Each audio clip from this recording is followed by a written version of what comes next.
Maaso ku ggwanga etunulira ensonga ez'enjawulo ezigenda maaso mu ggwanga ate nga ekiruubirirwa kyaffe kwe kulaba nti mmwe abantu abaziraba n'abo abalina obuvunaanyizibwa okubaako kye bakola okubaako kye bakyusa ate mugenda maaso n'okukola enteekateeka ey'okukyusa nabo kyo tugatta eddaala ku ebyo ebiriwo ne twongerako y'ensonga lwaki pulogulaamu eno yateekebwawo okutunulira ensonga era ne tugiyita amaaso ku ggwanga. Tulina bannaffe abatekamu ensimbi okusobola okuba nti okutuukako obutereevu eyo gy'oli kwe kuli bannaffe aba Blue Crane Communications bano nno batunulira enkola eya internet balina internet nnungi ate tali ya buseere egenda okusobozesa okusoma bannaffe bakozesa enkola eya Zoom egenda okusobozesa okuba n'ebiwandiiko byo by'ogenda okuba nti oteeka ku mutimbagano mu ngeri ey'enjawulo aba publishing ebitabo abaagala okusomera ku internet abaagala okukola emirimu egya bulijjo internet kati yeriwo nabwe kityo bannaffe aba Blue Crane Communications bajja okuyamba ku nteekateeka eyo abasangibwawo ku Nyonyi Gardens wojja okubasanga basobole okuwa ate internet ennungi era mu ngeri ey'enjawulo munnange gwe alina ennyumba yo olina amaka go olina office naye nga wandyagadde okufuna abakugu abagenda okuyamba okuteekamu amasannyalaze nga bannaffe aba Med Technical Services ebiseera ebisinga obungi oyinza okufuna obuzibu singa oba n'ennyumba n'ofuna bakamyufu abo bayinza okugyokya munnange singa bawayalinga bubi ennyumba yo ate bakugamba nti bwoba ozizimbye nga nnyingi naye ng'oyagala bagenda okuyambako okusobola ozisolooza oba n'okuzimanaginga obulungi bannaffe abo bajja kukolera omulimu gw'amaanyi.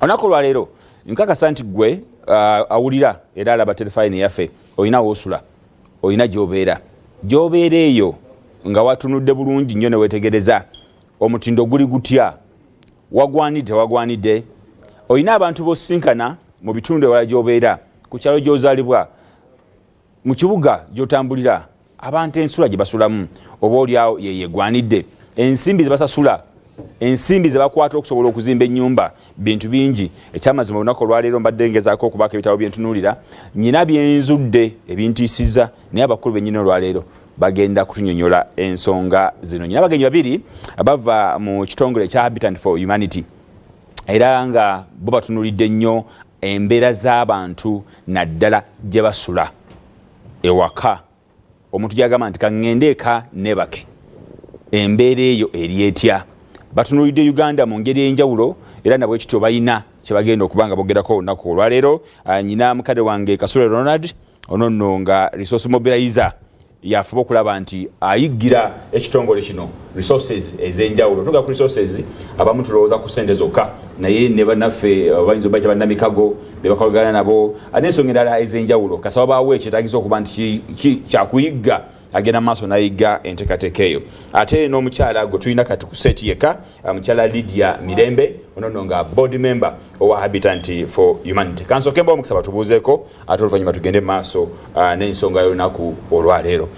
Kantandike n'omukyala yabasooka okutubuuzaako. Neyanza nnyo omukulu mu kiibi bannaffe abatulaba abali ku BBS terefayina eyaffe weewaawo sanyuse nnyo okuba nammwe akawungeezi ka leero mukama yeebale okubayisa mu lunaku lwa leero era ne bannaffe abafunye ebizibu nabo tusaba mukama abagumye weewaawo. Mukulu sebo neyanziza omutesitesi abakulu era abatuwuliriza yonna gye muli tubalamusiza ekiro ky'olwaleero era ne tubeebaza emirimu gyonna gye mutuusizaako engalo. Tubeeyanziza okubeera nti no mutuwuliriza era tubeebaza emirimu gyonna gye mukola. Tusaba mukama abatukuumire tutambule bulungi mu puroguramu yaffe eno. Weewaawo. Mukulu Kasule ndowooza nga bwe kiri nti gw'onoonya resources ez'enjawulo nina ekintisiza olunaku olwaleero badde neetegereza ningenda okaleetoga nti Uganda erina obwetaavu obw'amayumba agakundukiriza mu miliyoni n'omusobyo. Kyokka nga bw'otambula mu kibuga ebitundu ebikuzeekuzeemu olaba abantu bazimbye n'ogamba okufuna omuntu n'omugamba nti gwabeera ku Ntebe road tambula Namasuba tambula paka Ntebe olaba nga abantu bazimbye amayumba bw'okwata Gaba road kyekimu bw'ogenda saidi ze Wakiso kyekimu bw'okwata Masaka road omuntu ayinza okwebuuza naye abantu ng'amayumba gye gali enteekateeka eno naddala nga tutunulidde ekitongole kyammwe ekya Habitat for Humanity ne deficit eno tutandikire ku kitongole kyammwe mulimu gwe mukola then tugende ku deficit eno ddala reality yeeyo oba byambu Sebo omutesitesi tweyanziza era ffe ng'aba Habitat for Humanity Uganda ekitongole kino twatandika mu 1982 era nga ekyatutandisaawo nga Habitat for Humanity Uganda kwe kulaba nti abantu baffe tukyusa embeera ey'abantu baffe naddala embeera eno mwe bawangaalira ebyensula kwegamba okugezaako okutereeza omuzungu kyeyandiise nga obwavu obw'ensula. Abantu basula bubi omutesitesi njagala okutegeeza ekintu kino. Ogenze n'oyogera ku omuwendo gw'abo abantu abali mu Uganda nga tebalina wakusula. Ebyawandiikibwa oba ennamba z'omuwendo gutulaga nti mu butuufu mu Uganda tulina obukadde 2.40 ag'Abannayuganda abatalina we basula. Omuwendo ogwo nno munene kubanga Bannayuganda kiteeberezebwa nti we tunaaweereza omwaka 25 tujja kubeeyo mu bukadde nga 10. So obukadde buno 2.40 be bantu abasulira ddala obubi. Kati ngaffe ekitongole kya Habitat for Humanity Uganda tugezaako okutereeza embeera ezo okulaba nti abantu baffe bano abatalina waakusula ababeera mu bisulo ebibi ennyo naawe by'otayagala kusulamu babeera mu bisulo ekwegamba ebyeyagaza oba ebisulo byewandigambye nti nno nja kubeera mu wano oba nja kusula wano. Tulaba nti mu Kampala ogenze n'owa ekyokulabirako nti mu Kampala tulaba amayumba bangi, abantu bangi, abantu balina aw'okusula naye ate lwaki tugamba nti abantu tebalina waakusula? Abantu bano nno b'osinga boolaba abajja mu Kampala ne bakola ne bagenda tugenda okkizuula nti olweggulo we baddayo tebalina waakusula. Lumu nali mpitakaawo Kireka nenjagala okubuuza ku baboda abaali bayimiridde ku stage kati baali banyumya. Bwe baali banyumya ne boogerezeganya ne bagamba nti naye ffe twebaka wano tetulina waakusula. Kwegamba n'olabira ddala nti owa boda akeera ku makya najja n'akola naye ate bw'atuuka okuddayo bambi yeebaka ku boda ye. So ffe nga ba Habitat for Humanity Uganda ne tujja ne tugamba nti tukwasizzaako tutya gavumenti ne ministry yaffe ey'ebyettaka n'obwakabaka bwa Buganda okulaba nti mu butuufu abantu baffe abatalina waakusula bafuna we basula ate ekirala n'embeera zaabwe we basula nazo ne ziba nga ziyitimuka. Era y'ensonga eno lwaki Habitat for Humanity Uganda yatondebwawo okulaba nti embeera z'abantu zikyusibwa babeere n'awantu we basobola okubeera nga walungi. Weewaawo Mukyala Miyembe oli board member wa Habitat for Humanity. Munnayuganda alaba tetufayina ayinza okwebuuza nti ebigendererwa ebikulu nga muteekawo kino enteekateeka eno ey'okulaba nti abantu bafuna amayumba agategeerekeka kankozesa ekigambo okutegeerekeka in a sense nti ng'omuntu omanyi waliwo ekintu kyoga nti emmere weeri n'ogirya naye ate neekulwaza nga si nnungi abantu bafune ew'okusula naye ng'okusula we wagwanidde okuba nti wasulibwa omuntu.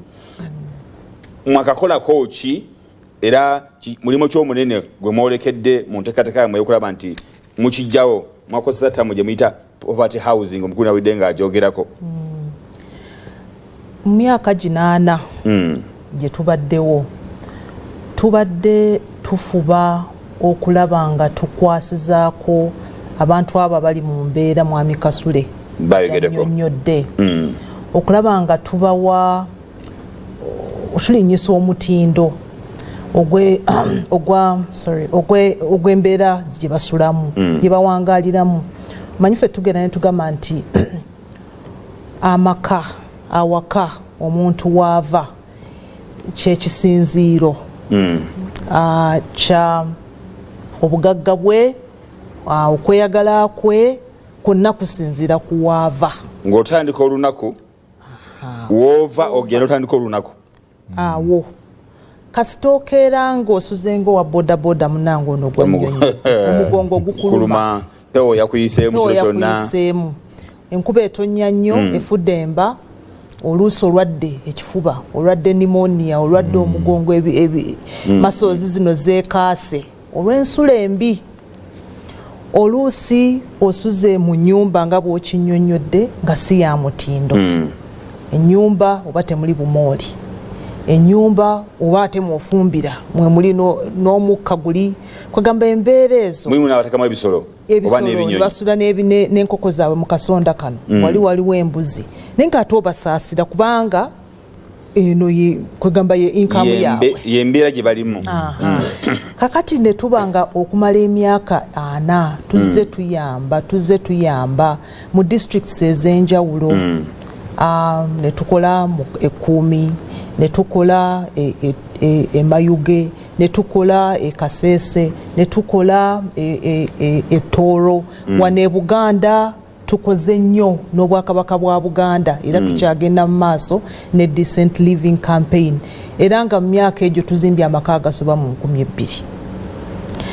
Bwe tugamba nno nti tuzimbye amaka oyinza okulowooza omuntu ayinza okulowooza nti oba tuzimbye gagali mwoleka. Ekindi ekimu ku bifaananyi abantu nga bafuna amaka gagali mwoleka si gagali mwoleka naye ennyumba esaanidde nga kwegamba nnyiniyo tetugambye nti oba tumumaliddeko obuwanana naye nga tumuwadde ekifo ekisaana kirimu ekisenge ng'abakulu we basula. Mbale ngenda kubuuzaawo nyini ennyumba egwanidde etali ziri ennene zitugambye nti zigali kwoleka eyina kubeeramu ki oba eyina kubeera etya ekyo tugamba nti egwanidde omuntu agisulamu. Ate ennyumba eyo ku bare minimum yandibaddemu ebisenge 2. Ekisenge eky'abakulu mwe basula n'ekisenge eky'abaana maama abaana webaka awaka. Kakati oyinza okusanga oluusi amaka agamu nga galimu abaana ab'obulenzi n'ab'obuwala. Awo abaana era balina okukola ki okwawula ebisenge. Kakati bw'omala ebisenge obeebaka obulungi nodda mu ddiiro olina okufuna kugamba awantu we mutuula ne munyumyamu eddiiro we mulira emmere eyo nayo ne kibeerako. Kakati ne wabeerako ne we muterekera oba pantry mu Luzungu okutegekera emmere mutereka ebintu byammwe kasitoowa kamu ako nako nga kwekali standard.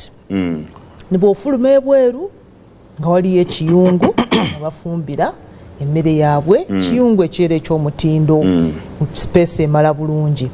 Bw'ofuluma ebweru waliyo ne kabuyonjo akayumba akabuyonjo gye bayinza okugenda gye bakyamira ne babeera nga embeera eyo yonna eri tereere. Kakati n'amazzi kubanga amazzi mu maka kintu kikulu nnyo mukwerako n'ettanka omusobola okukuŋŋaanyiza amazzi mu biseera bino ebyenkuba ne gabatwala bane mu dry season naye nga waliwo aterekerwa amazzi awali kiriya nti wayonjo weewo. So si kiri ekifaananyi kinene nti erina kuba kalina oba bangalu wabula ennyumba entono naye ng'esoboka ng'ate omuntu asobola okugibeeramu obulungi. Neeyagaliramu. Mu myaka 4 nga musobodde okuzimba ennyumba ezisuka mu 2000 nye tukyalina obuzibu buno obunene. Omuntu ayinza okwebuuza mugenda kuzzaako ki mu gino emyaka 4 kubanga mwemuba nga 2000 ze mulina ne tukyalina ebbanja ery'amayumba musazeewo okuzzaako ki mugenda kukivaamu mugambe nti bannange tulemereddwa ketusibeko engugu tuve mu mulimu guno. Sebo omutesitesi ekyo ekibuuzo kikulu nnyo era njagala okwongerezaako Madamu Lydia Mirembe wakomye nti habitat tetuzimba buzimbi nnyumba nti ya bisenge oba n'otunuulira ebisenge by'olina ku nnyumba. Habitat tuzimba amaka nga bwagambye nti amaka kwegamba wootandikira obulamu we butandikira. Habitat tutunuulira obulamu bw'omuntu okuva mu maka gy'ava. Abantu bano babeera nabo bali batya. Bwe tukuwa ennyumba eno tetukuzimbira buzimbizi nti tukuzimbidde ennyumba tuula omwo tutaddemu amazzi tutaddemu kabuyonjo tutaddeko kwegamba awantu awalungi. Naye n'abo abantu ababeera mu maka ago tufaayo okulaba nti obulamu bwabwe omutindo gwabwe guyimusiddwa. Ennaku zino abaana abamu naddala mu maka gye tuva tebamanyi engeri gya kwetangiramu kawuka ka siriimu. Kati nga habitat tulina enteekateeka gye tusomesaamu abantu ababeera mu makaago. Ekirala tulina emisomo egyetuwa abavubuka ababeera mu makaago. Basobodde batya okweyimirizaawo? Bayimirizaawo batya bazadde baabwe? Kubanga osanga abantu baffe nga bali bubi. Osanga omukyala nga baawe yafa, alina bamulekwa oba mulwadde, kwegamba nga naye kennyini takyasobola kwekolera. Naye ffe ng'ekitongole kya Habitat tugamba nti amaka amalungi gateekeddwa okubeeramu n'abantu abali obulungi.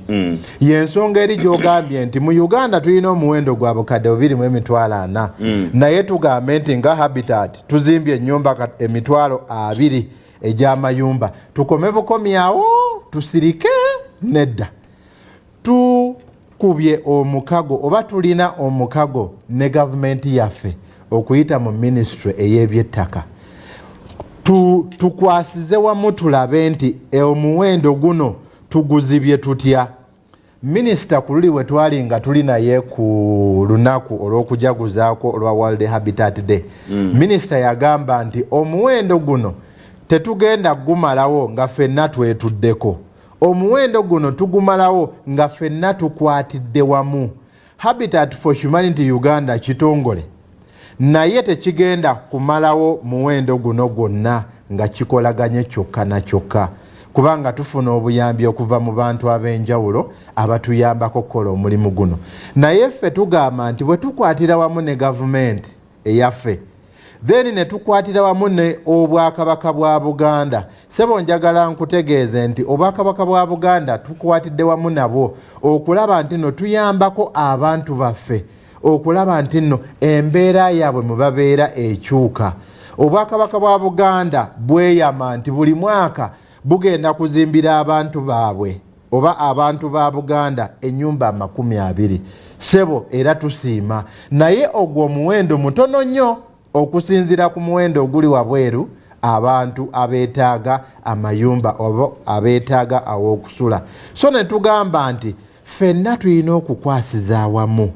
Temukirekera Habitat for Humanity Uganda yokka, nedda. Naffe abantu ba Ssekinnoomu tusobola okukwatira awamu ne tulaba nti omuwendo guno gukka. Katono nnyo, buli muntu ali eyo nga yeetaaga, nyinza okubaawo nga nnyina njagala okufuna ennyumba, ndi muvubuka muto ninkubira abaabira ne bagamba bannange, nalabye muli ku TV mugamba amayumba muzimba, nange mujje munzimbire. Mukikola mutyo oba mulina criteria gye mugoberera okusobola okuzuula ani oyo yeetaaga okuba nti afuna ennyumba kuba zimu mugabanga za bwereere?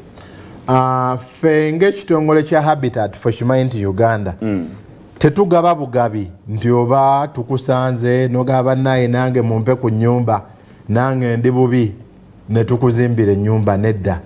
Ffe ng'ekitongole kya Habitat for Humanity Uganda tulina kye tukkiririzaamu nti twagala okuyamba abantu abo abeetaaga obuyambi okulaba nti bafuna ekifo ekirungi we basula. Bwe tuba nga tugenda okuyamba nnyabo oba ssebo atuwuliriza, tulina kye twandiyise akasengejja ke tuyitamu okulaba nti nno omuntu yenna afuna ennyumba okuva mu Habitat ateekeddwa okuyitamu ako akasengejja. Ebiseera ebisinga tutunuulira abantu abeetaaga obuyambi. Sebo omuteesiteesi gwe nange twetaaga obuyambi, naye waliwo abo abeetaagira ddala okuyambibwa. Okugeza, tulina abaana nga baviirwako abazadde bonna. Tulina abantu nga balina obulwadde obutagenda kuwona. Tulina abantu nga yafiirwako bbaawe naye ng'ate alina abaana kyokka ng'ate talina mulimu gugenda muyamba okusobola okubeezaawo abaana abo. Tulina abantu betwandiyise abali disabled abateeyamba naye ng'ate bw'omukwatizaako asobola okutwala obulamu bwe muki mu maaso. Kati ffe ng'ekitongole kya Habitat tugenda mu bifo byennyini bye tugenda okuyambamu abantu, naye ate era obuyambi bwaffe buteekebwateekebwa statistics oba ebibalo ebiva mu gavumenti ebitulaga nti mu kifo kino abantu abali obubi bangi naye bano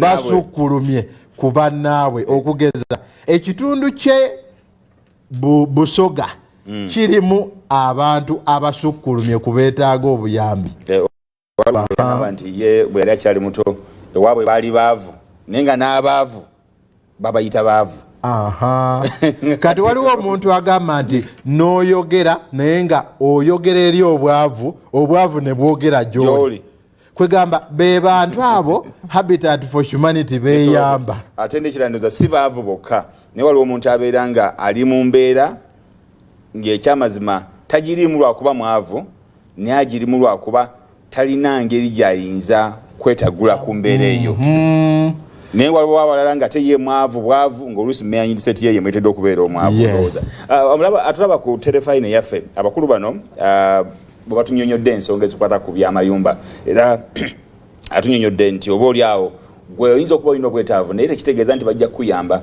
balina enteekateeka gye bagoberera okusobola okuzuula oyo yeetaaga okuba nti afuna obuyambi n'afuna ennyumba ennungi ebifaananyi obirabye era basiimye n'obwakabaka ababadde bali mu nteekateeka ey'okuzimba amayumba mitundu ebyenjawulo naye nga tumaze okuwumulamu tugenda kudda ate tutunuulire kiri kye nabuuzizza nti ddala mugenda kuzzaako ki okusobola okutuukiriza gaapu eno eriwo okuba nnene weeri njagala okumanya kye mugenda okuzzaako okusobola okumalako obulungi tukomawo tovaawo